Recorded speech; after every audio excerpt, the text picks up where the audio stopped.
Hello students, हमने accounting concept पढ़े थे। हम अकाउंटिंग पीरियड कंसेप्ट तक पहुंच चुके थे। अब हम नेक्स्ट पढ़ेंगे कंजर्वेटिज्म कॉन्सेप्ट। तो कंजर्वेटिव्स कॉन्सेप्ट ये कहता है कि अगर आपको आने वाले प्रॉफिट भले ही आप ना लिखो, पर आने वाले लॉस ज़रूर लिखना है।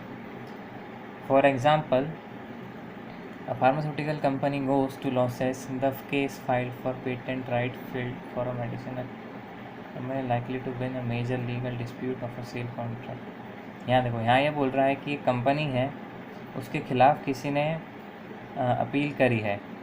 हो सकता है वो जीते या हो सकता है वो हारे। तो अगर हारेगी तो उसे क्या करना पड़ेगा? कंपनसेशन देना पड़ेगा। तो उस कंपनसेशन की डिटेल आपको यहाँ पे रिकॉर्ड करनी पड़ेगी, क्योंकि वो आने वाला लॉस है। आने वाले प्रॉफिट को हम नहीं लिखेंगे, आने वाले लॉस को लिखेंगे। यही बोलता है कंजर्वेटिज्म कंसेप्ट। नेक्स्ट है realisation concept. The sale is considered to have taken place only when either the cash is received or some third party become legally liable to pay the amount। अब यहाँ पे इसको realisation की बात कर रहा है, रेवेन्यू की रियलाइजेशन। रेवेन्यू यानी कि आपकी इनकम। आप इनकम तभी रिकॉर्ड करेंगे जब आपके पास प्रूफ हो कि हम या तो हमारे पास पैसा आ जाए तो हम रिकॉर्ड कर लेंगे, या फिर हमारे पास कुछ प्रूफ हो, या तो वो चेक दे दे या फिर कुछ पेपर पे लिख के दे दे कि मैं पैसे दूंगा या मैं लायबल हूँ पैसे देने का। तभी आप आपका प्रॉफिट रिकॉर्ड करेंगे, सेल रिकॉर्ड करेंगे, अदरवाइज़ वो रियलाइज़ नहीं होगा।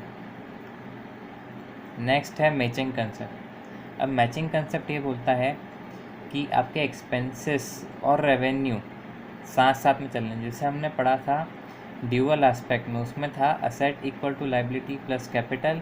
इसमें भी वैसा ही है, पर इसमें क्या आता है? प्रॉफिट जुड़ जाएगा। Revenue equal to expenses plus profit. ठीक है। साथ में ये भी बोलता है कि जिस ईयर के आपके पास जिस ईयर के एक्सपेंस या इनकम है, आप उसी ईयर में ऐड करेंगे उसको। एग्जाम्पल दे रहा है वो एम्प्लॉय की सैलरी का। बेसिकली हम सैलरी क्या करते हैं? मंथ एंड के बाद देते हैं। और जो हमारा ईयर होता है, जैसे हमारा ईयर चल रहा है जनवरी से दिसंबर, तो जो दिसंबर की सैलरी है वो हम देंगे जनवरी में, पर इसे रिकॉर्ड दिसंबर में ही करना है, क्योंकि ये दिसंबर के एफर्ट की सैलरी हम जनवरी में दे रहे हैं। नेक्स्ट है मटेरियलिटी कंसेप्ट। मटेरियलिटी कंसेप्ट ये बोलता है कि हमें मटेरियल चीज़ों का ही रिकॉर्ड करना है। ऐसी चीज़ें नहीं लिखनी है जो इमटेरियल है। जैसे समझे, insignificant event would not be recorded if the benefit of recording does not signify the cost. अब कुछ चीज़ें ऐसी होती हैं, जैसे उसने कैलकुलेटर लिया है, ये चलेगा तो लॉन्ग टाइम, पर इसे हम एज अ एक्सपेंस रिकॉर्ड करेंगे। क्योंकि होता क्या है, यहाँ पे हम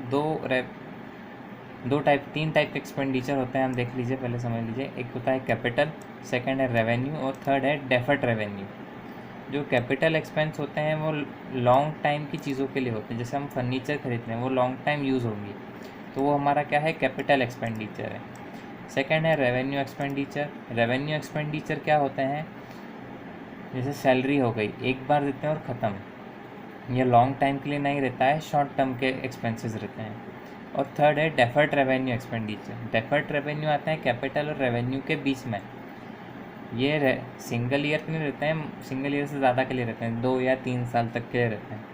और कैपिटल तो बहुत लंबे टाइम के लिए रहते हैं। ठीक है। तो मटेरियलिटी कंसेप्ट ये बोलता है कि कुछ भी चीज़ आप रिकॉर्ड करो तो उसको देख कर रिकॉर्ड करो कि उसकी कॉस्ट उसकी वर्थनेस से के बराबर है या नहीं। नेक्स्ट है objectivity concept.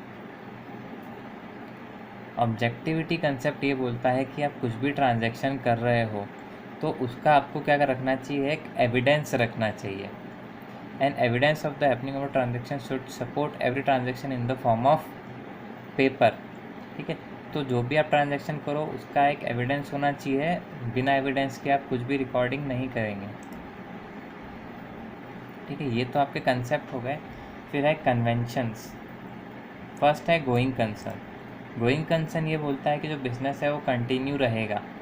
Accounting record event and transaction on the assumption that the entity will continue to operate for an indefinitely long period of time।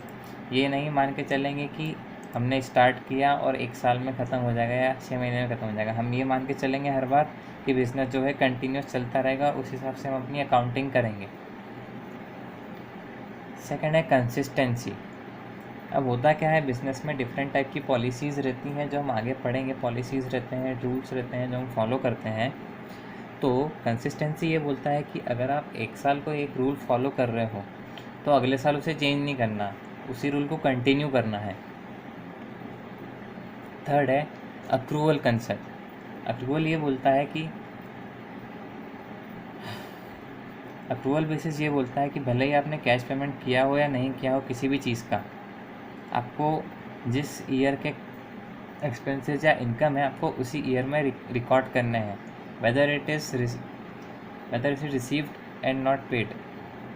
चाहे वो रिसीव हुए हों या ना हुए हों, या फिर एक्सपेंस का पेमेंट करा हो या ना करा हो, आपको इनकम रिकॉर्ड करना है, एक्सपेंसेस रिकॉर्ड करना है जिस ईयर के थे उसी ईयर में। तो यहाँ आपके कंसेप्ट्स और ये कन्वेंशन समाप्त होते हैं। कोई डाउट हो तो आप पूछिएगा, क्योंकि ये कुछ काफ़ी ज़्यादा फास्ट पढ़ाए हैं मैंने, है ना।